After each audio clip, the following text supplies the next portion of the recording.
Good morning, dear students. The classes have to move to the online method because of Corona. Stay safe at home by wearing mask and keeping social distance. Today we will be discussing about Chapter 2, The Sound of Music. The Sound of Music consists of two stories about two popular music maestros. The chapter divided into two parts. Part 1 is discussing about Evelyn Glennie listens to sound without hearing it. That was written by Deborah Cowley. In this chapter we have seen Evelyn Glennie, the Scottish multi-percussionist, and the struggles she faced in her life to become a successful musician.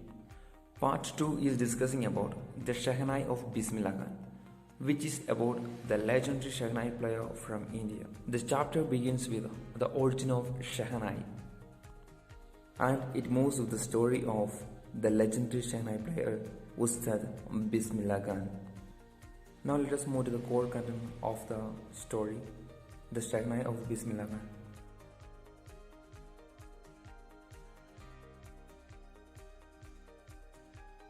Before moving into the chapter, let us discuss about some of the music masters. Here we meet Pandit Hari Prasad Chaurasia, flute player, Ustad Amjad Ali Khan, sarod player, Ustad Sahir Hussain, tabla player, Pandit Ravi Shankar, sitar player, and there are other music masters too. This music played a huge role in our life, and it's loved by everyone.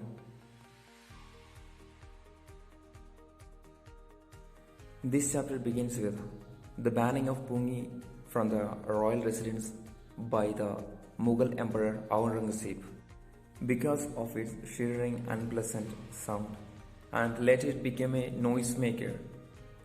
Here, a barber from the royal residence planned to improvise the tonal quality of this Pungi. The Shehnai was first played in the Mughal Emperor's chamber by a barber of a family of professional musicians. He chose a pipe with holes in it and played it by closing and opening some of these holes, thereby creating melodious sounds from the instrument. And it first played in the royal residence by the barber, and later the legendary Shehnai player Ustad Bismillah Khan, who popularized this musical instrument and gave it to a global platform. The sound of Shehnai is considered auspicious. That's why it is played in temples and is inseparable part of North Indian weddings. When he was 4 years, he was playing Gilliganda near a pond in the ancient estate of Dumoran in Bihar. He would regularly go to nearby a temple called Biharji Temple and sang Bhojpuri Chaita, at the end of which he would earn a big laddu weighing 1.25 kilograms from the local Maharaja. Ustad Bismillah Khan was born on 21st March 1916, and he belongs to a well-known family of musicians from Bihar.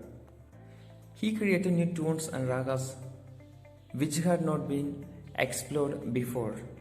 When he was a young boy, he visited his maternal uncle's house in Benares, now it's called Varanasi.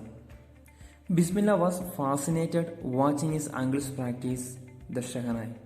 When he was 14, Bismillah accompanied his uncle to Allahabad music conference. From there, after a recital, Ustad Fayaz then patted the young boy and said, "Work hard and you shall make it." With the opening of All India Radio in Lucknow in 1938 came Bismillah's big break. Later, when India became independent of the British rule, on 50th August 1947, Ustad Bismillah Khan was the first Indian who invited to play the Shehnai as he greeted the nation with stirring performance. Next we move to the point of awards and accolades.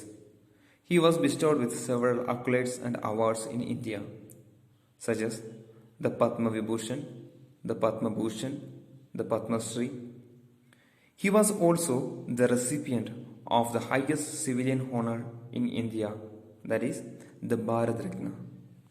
And here we have a list of his accolades and awards in the screen and the year of the award.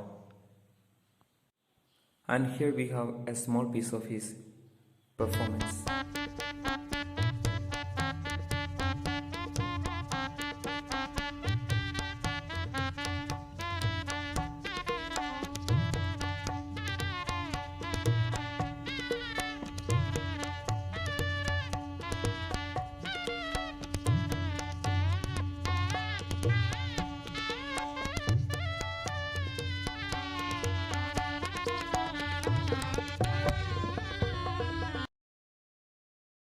Ustad Bismillah Khan represented India on the global stage too. The first, the Lincoln Center Hall in USA. Second, Cannes Art Festival. Third, World Exposition in Montreal. Fourth, Osaka Trade Fair. He was so popular that an opera house in Tehran, it means an auditorium in Tehran, was named after him. That is Tahir Mosque Ustad Bismillah Khan. On 21st August 2006, Ustad Bismillah Khan breathed his last after a prolonged illness and left a legacy of soulful music behind him. Music is a universal language that is adored and loved by people from different caste, creed, color, etc.